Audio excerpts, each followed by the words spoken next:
ओम नमः शिवाय। शिवजी सदा सहाय। ओम नमः शिवाय। गुरुजी सदा सहाय। ओम नमः शिवाय। शिवजी सदा सहाय। ओम नमः शिवाय। गुरुजी सदा सहाय।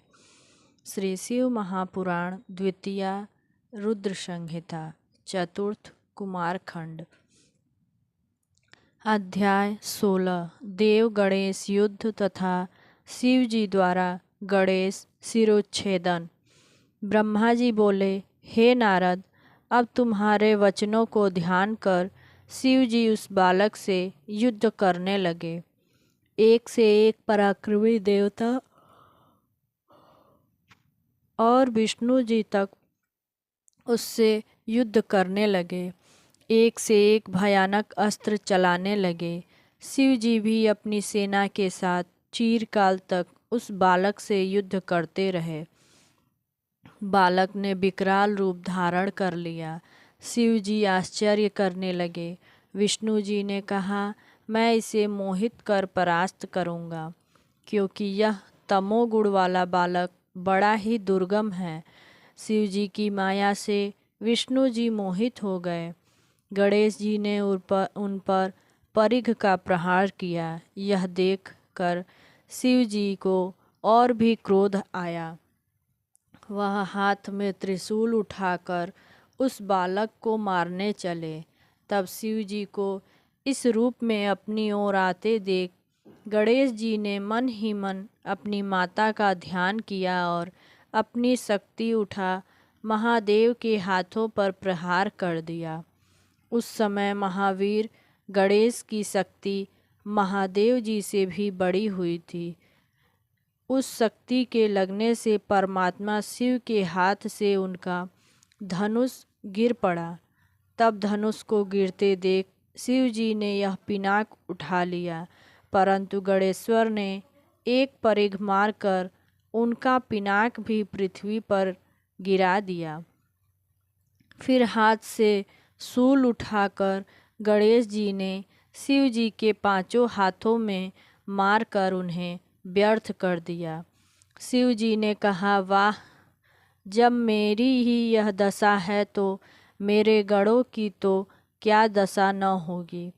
फिर तो इस समय शक्ति के दिए बल से युक्त वीर गणेश जी ने परिघ उठा शिव जी के सब गणों और सब देवताओं को भी ताड़ित कर दिया। परिघ से व्याकुल हुए वे देवता और गण दूर भाग गए।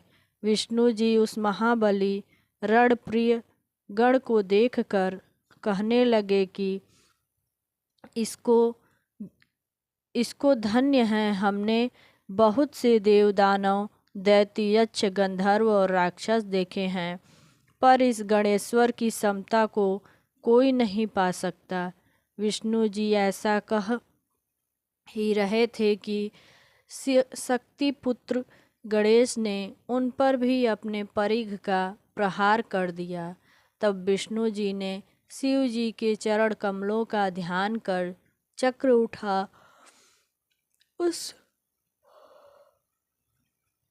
उस परिघ के टुकड़े टुकड़े कर दिए।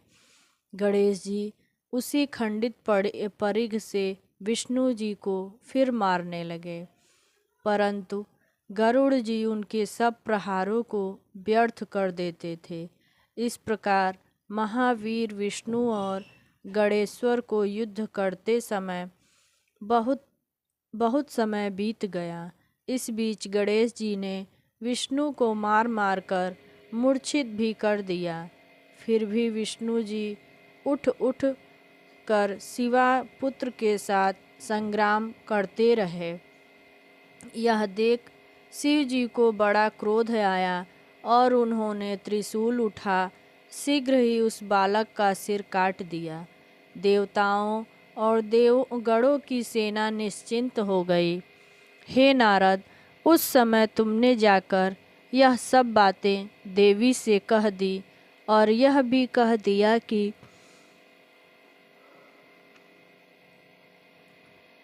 तुम अपना मान किसी प्रकार भी न त्यागना। हे कलह प्रिय नारद, ऐसा कहकर तुम अंतर्ध्यान हो गए। अध्याय 17। गणेश जीवन। नारद जी बोले, हे ब्राह्मण, उस वृतांत को सुनकर महादेव ने क्या किया? कृपा कर मुझे वह समस्त कथा सुनाइए। ब्रह्मा जी बोले, हे मुनिवर, गणेश जी के शिरोच्छेदन से शिव जी के गढ़ पटह बजाकर महोत्सव करने लगे। इधर पार्वती को बड़ा क्रोध आया।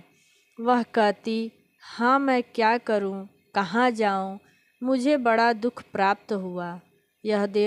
सब देवताओं और गणों ने मेरे पुत्र का संहार कर दिया। अब मैं भी सबका नाश या प्रलय करूंगी। इस प्रकार दुखित होकर पार्वती जी ने 100,000 शक्तियों की रचना कर डाली। तब वे निर्मित शक्तियाँ जगदम्बा शिवा को प्रणाम कर कहने लगी कि हे माता, क्या आज्ञा है? देवी ने कहा, तुम लोग मेरी आज्ञा से देवसेना में जाकर उसका प्रलय कर डालो। देवता, राक्षस, ऋषि और अपने पराये जो मिले उन्हें हठ से भक्षण कर जाओ। पार्वती जी की आज्ञा से वे सब शक्तियाँ क्रोध में तत्पर हो सब देवतादिकों का भक्षण करने लगी। जहाँ देखो वहाँ शक्तियाँ ही शक्तियाँ दिखाई देती थीं। वे देवताओं को अपने हाथों से पकड़ पकड़ कर मुख में डाल देती थी। उनके इस कर्म को देख ब्रह्मा, विष्णु, महेश और इंद्रादि सभी देवताओं को अपने जीवन की आशा न रही और वे कहने लगे कि क्या देवी अकाल में ही प्रलय कर डालेगी? अब वर्तमान स्थिति में क्या किया जाए? इस पर सबने एक स्वर से विचार कर यह निश्चय किया कि यदि गिरिजा देवी प्रसन्न हो जाएं, तो सब कार्य बन जाएगा। लौकिकी गति दिखाते हुए शंकर जी भी बड़े दुख को प्राप्त हो सबको मोहने लगे, परंतु शक्तियों के आतंक से देवता निष्प्राण हो रहे थे। क्रोधमयी शिवा के मंदिर में जाने का उनका साहस ही न होता था। पार्वती का महाप्रकाशित तेज सभी को संतप्त कर रहा था। देवता भयभीत हो दूर ही स्थित थे। उसी समय दिव्य दर्शन नारद जी वहां आए तथा ब्रह्मा, विष्णु और शंकर को प्रणाम कर शांति स्थापित का विचार करने लगे।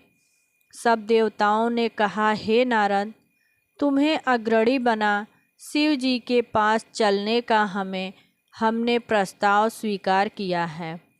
सबने शिवा के पास पहुंचकर अनेक स्तोत्रों से उनकी स्तुति की। उसे सुनकर देवी कुछ न बोली और क्रोध की दृष्टि से उनकी ओर देखती रहीं। तब ऋषियों ने कहा कि हे देवी, क्षमा करो, क्षमा करो, इस समय संहार हुआ चाहता है। हे अंबिके, तुम्हारे स्वामी भी यहाँ स्थित हैं, उनको तो देखो।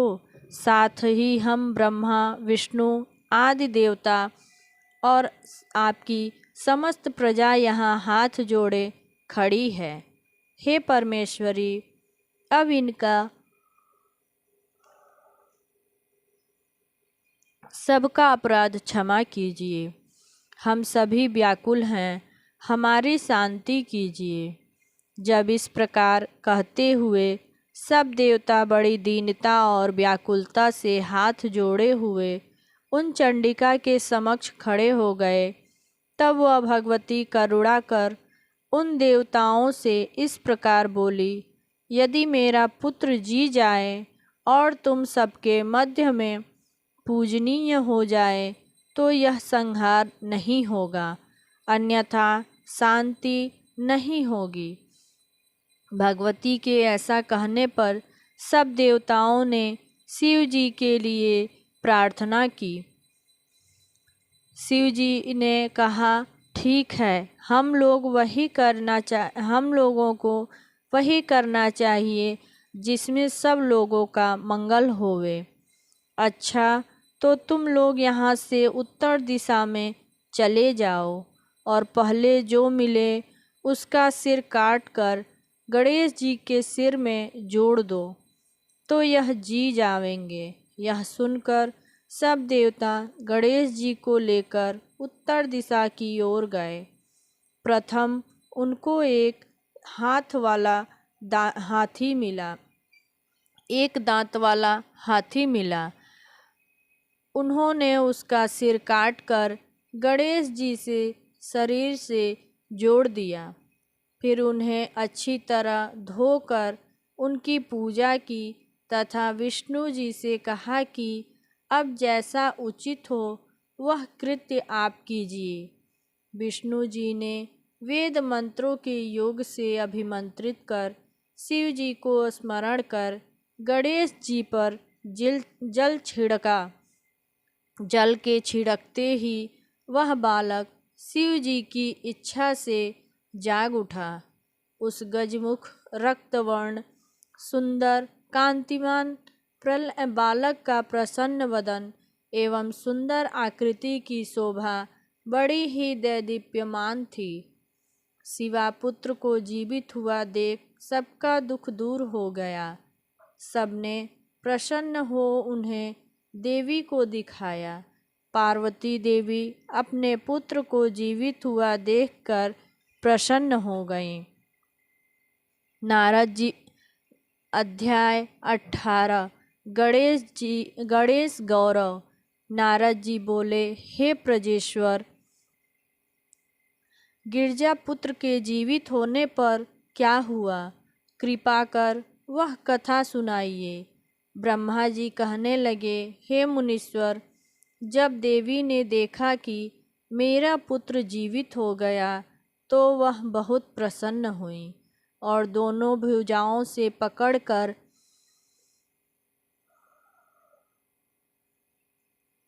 उनका आलिंगन करने लगी।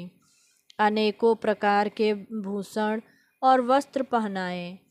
सबने उनकी पूजा की और देवी ने अपने बालक का मुख चूमकर बहुत वर दिया तथा यह कहा कि हे पुत्र, तुम्हारे मस्तक पर जो यह सिंदूरी रंग की आभा है इस कारण मनुष्य पुष्प चंदनादि सहित तुम्हारी सिंदूर से पूजा करेंगे। तुमको सब सिद्धियां प्राप्त होंगी और तुम्हारी पूजा से निसंदेह सारे विघ्न दूर हो जाएंगे। पुनः सब देवता शिव जी की पूजा कर भक्ति पूर्वक पार्वती जी के समीप गए और महेशानी के उस पुत्र को तीनों लोक के सुखार्थ शिव जी की गोद में बिठाया। शिव जी ने अपने कर कमलों को उसके सिर पर फेर कर कहा, यह मेरा दूसरा पुत्र है। गणेश जी ने उठकर शिव जी को प्रणाम किया तथा देवताओं को प्रणाम करते हुए अपने उस अपराध की क्षमा मांगी। त्रिदेवों ने वर दिया, सबका पूज्य और गणनाथ कहा। तब से गणेश जी विघ्नहर्ता और सर्व काम फलदायक हुए। साथ ही त्रिदेवों ने यह भी कहा कि पहले मनुष्य इनकी पूजा करेंगे, फिर हमारी।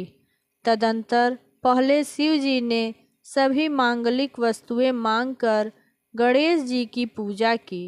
फिर विष्णु जी ने, फिर मुझ ब्रह्मा ने, फिर पार्वती ने तथा इसके पीछे अन्य सभी देवताओं ने बड़े आदर से उसकी पूजा की। फिर सब देवताओं ने एक स्वर से गणेश जी को सर्वाध्यक्ष कह अनेकों वर दिए। हे मुनीश्वर, उस समय पार्वती जी को प्रसन्नता हुई। वह मेरे चारों मुखों से भी नहीं कही जा सकती। देवताओं की दुदुम्भी बजने लगी, अप्सराएं नृत्य करने लगीं तथा आकाश से फूलों की वर्षा हुई। गणेश जी के प्रतिष्ठित होते ही जगत में स्वस्थता प्राप्त हो गई और बड़ा महोत्सव हुआ। सबका दुख दूर हो गया। विशेषकर शिवा को बड़ी प्रसन्नता हुई। सब देवता शिव, पार्वती और गणेश की बारंबार प्रशंसा करते हुए अपने अपने स्थान को गए। पार्वती कोपहीन हो गई और शिव जी पूर्ववत उनके समीप जा बैठे। हम और विष्णु शंकर जी से आज्ञा ले शिवा शिव की भक्ति सेवा करते हुए अपने लोक को गए। तुम भी अपने लोक को गए। जो इस मंगलदायक आख्यान को नियम से सुनेंगे वह सब मंगलों से पूर्ण होंगे। गणेश जी के प्रसाद से उन्हें मनोरथ की प्राप्ति होगी। ओम नमः शिवाय। शिवजी सदा सहाय। ओम नमः शिवाय। गुरुजी सदा सहाय। ओम नमः शिवाय। शिवजी सदा सहाय। ओम नमः शिवाय। गुरुजी सदा सहाय।